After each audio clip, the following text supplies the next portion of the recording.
Hello friends, Mike Little here, your Executive Director. In this week's update, I have a couple of really cool things that our foundation's been up to that I'd just like to share with you.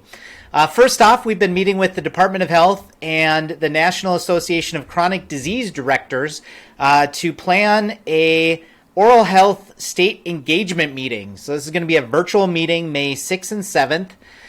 Statewide. If you'd like to participate and or if you haven't gotten an invite yet and you'd like to be a part of this, feel free to reach out to Sherry on our board or let me know and I can let Sherry know that we would like to include you. Leading up to this, so Jackie Nord representing the association, and I know Matt Eaton has represented kind of the Fargo providers, sort of charity providers as well. Have been a part of this group with Sherry and a few other individuals to kind of plan this out. One of the really neat things that we are looking at, so I found this survey that was done to look at how the oral health workforce impacts patient access to care. So Washington State did this.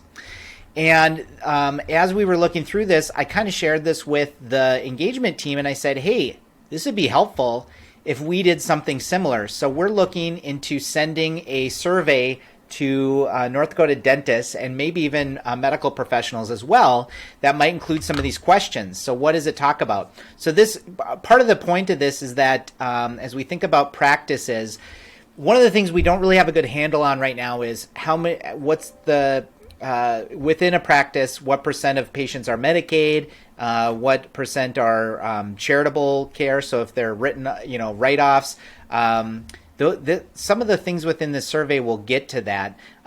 This is specific questions around Medicaid. So what would help encourage you to see more Medicaid patients? Is it a paperwork issue? Is it related to dental claims experts that you're talking to? There's some interesting things here. And then here's kind of a thing where it's estimate insurance coverage status for your patients. It's kind of fascinating, but it'd be kind of interesting to see this on a big perspective to say, okay, what are our current access issues for North Dakota, and how's that linked back to individual practices? I don't know. We'll see if this comes out as a survey that we're able to put together. I think it would be helpful to give us a good tapestry, a good picture of the landscape of oral health in North Dakota, and there's questions that relate to charity care too, which would be good to know. Speaking of charity care, I talked with Brent today on our board, and we are looking to send out a survey to previous Mission of Mercy volunteers to see how comfortable they are in coming back for the fall to participate. And then we will send that survey out as soon as possible. Ashley is helping with the software this year of coordinating volunteers.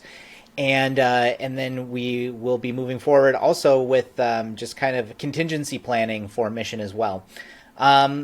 We have also been right in the middle of our engagement tours. So we met with a few more providers in the Fargo area this week, and a lot of things that have been popping up relate to issues with standardizing Medicaid, the North Dakota Medicaid forms that are used for reimbursement, needing to have higher reimbursement for sedation for kids 6 and over that have behavioral issues. Thinking about, we've heard a lot of positive feedback around our work with dental assisting and increasing dental assistance.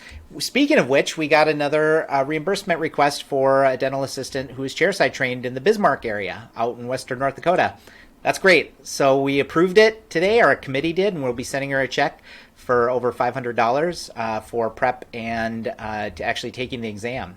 We also have ads running starting this week for dental assisting, and the big deadline for NDSCS is coming up March 15th, so we're making sure to get that information out. We've created this new page that I have behind me on our website under the Get Involved tab, and it talks about all the different ways you can get involved. So this is where you'd sign up for emails, you'd see these videos linked on our website, and this is where individuals can invite us over to talk about the foundation and to learn about those organizations. We also have all these different ways that you can get involved, so kind of cool. We're also looking to recognize the individuals who were matching sponsors for Giving Hearts Day. So we have some certificates that we're working on to actually have in a dental practice. And so those will be going out soon. We're excited. Have a great weekend. Thanks for your time. And we'll talk to you next time.